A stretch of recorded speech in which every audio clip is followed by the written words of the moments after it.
చాట్రాయిలో నూజివీడు మాజీ శాసనసభ్యులు స్వతంత్ర అభ్యర్థి చిన్నం రామకోటయ్య జన ప్రభంజనాన్ని సృష్టించారు. గడిచిన 3 నెలల క్రితం తాను స్వతంత్ర అభ్యర్థిగా మరోసారి నూజివీడు శాసనసభ స్థానం నుండి పోటీ చేస్తానని ప్రకటించింది మొదలు ఊరూరా తిరుగుతూ రోజురోజుకి జనాకర్షణ పెంచుకుంటున్న చిన్నం రామకోటయ్య నియోజకవర్గంలో వైఎస్ఆర్ పార్టీకి కంచుకోట అయిన చాట్రాయి మండల కేంద్రంలో భారీ బహిరంగ సభను ఏర్పాటు చేశారు. వేలాది మంది ప్రజలను ఆకర్షించారు. వైసీపీ టీడీపీలలో ఉన్నటువంటి వైఫల్యాలు రామకోటయ్యకు ఒక వరంగా మారాయి. ప్రజలు పెద్ద ఎత్తున బ్రహ్మరథం పట్టి సభకు తరలివచ్చారు. పలు రాజకీయ పార్టీల దృష్టి రామకోటయ్య బహిరంగ సభ వచ్చిన జనప్రపంచనంపై రాజకీయ విశ్లేషణలు చేయడం గమనార్హం. తర్వాత ఇక్కడ ఎవరికి అడ్రకి చేశారు, ఏం చేశారో మీకు తెలుసు. అది పని నడిచే లోపలే మరి 2014లో అప్పట్లో రాష్ట్రాన్ని పరిపాలించిన తెలుగుదేశం ప్రభుత్వం చింతలపూడి ఎత్తిపోతల పథకం ఫేజ్ 2 అని ప్రారంభించింది. మళ్ళా ఫేజ్ 2 ఏంటంటే ఇటు వచ్చే నీళ్లు ఇటు తీసుకెళ్లి ఇటు పంపాలని ఇంకో పథకం. దానికి ఒక 3,000 కోట్లు ఖర్చు పెట్టారు. సగం పని చేశారు, దాన్ని పూర్తి కాకుండా వదిలేశారు. అంటే ఇవాళకి మనకి వేంపాడు కాలం అనేది ఒక అలంకారం తయారైంది, కానీ అది మనకి బాగు చేసే పరిస్థితులు ఏమైనా లేవు.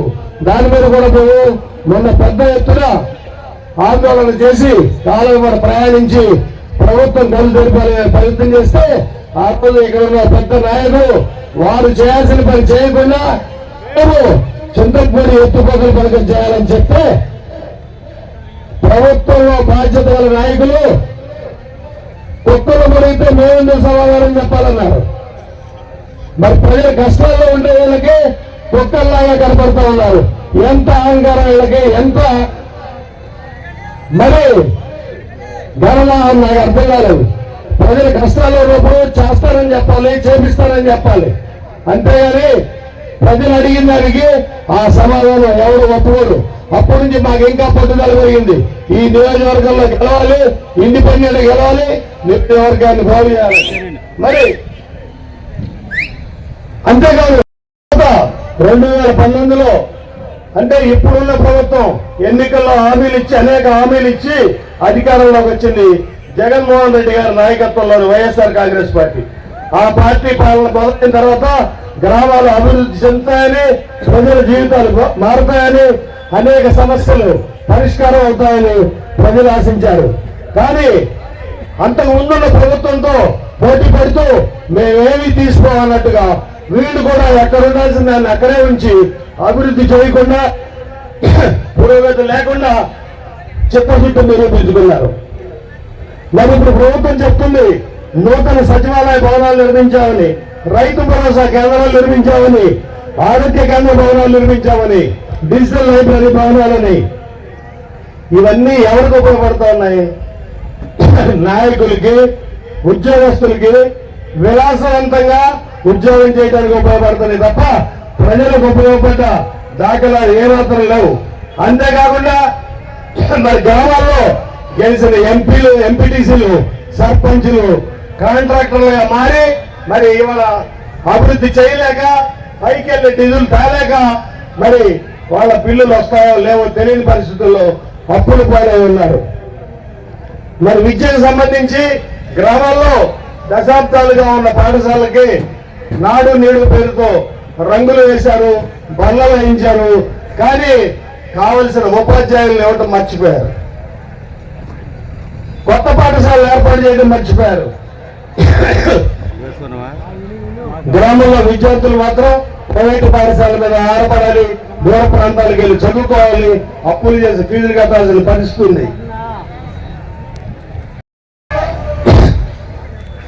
ఒక్క కొత్త జూనియర్ కాలేజీ కూడా పెట్టలేదు, ఒక్క డిగ్రీ కాలేజీ పెట్టలేదు, ఒక ఐటీఐ పెట్టలేదు, ఒక పాలిటెక్నిక్ పెట్టలేదు, ఒక కొత్త పాఠశాల కూడా ప్రారంభించలేదు.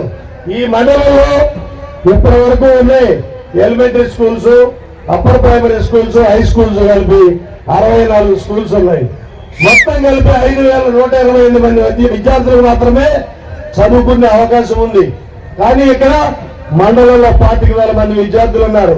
పాఠశాలలు కొంచెం బాగుపడ్డాయి, కానీ విద్యార్థులు చదువుకునే అవకాశాలు, ఎక్కువ మంది చదువుకునే అవకాశాలు మెరుగుపడలేదు.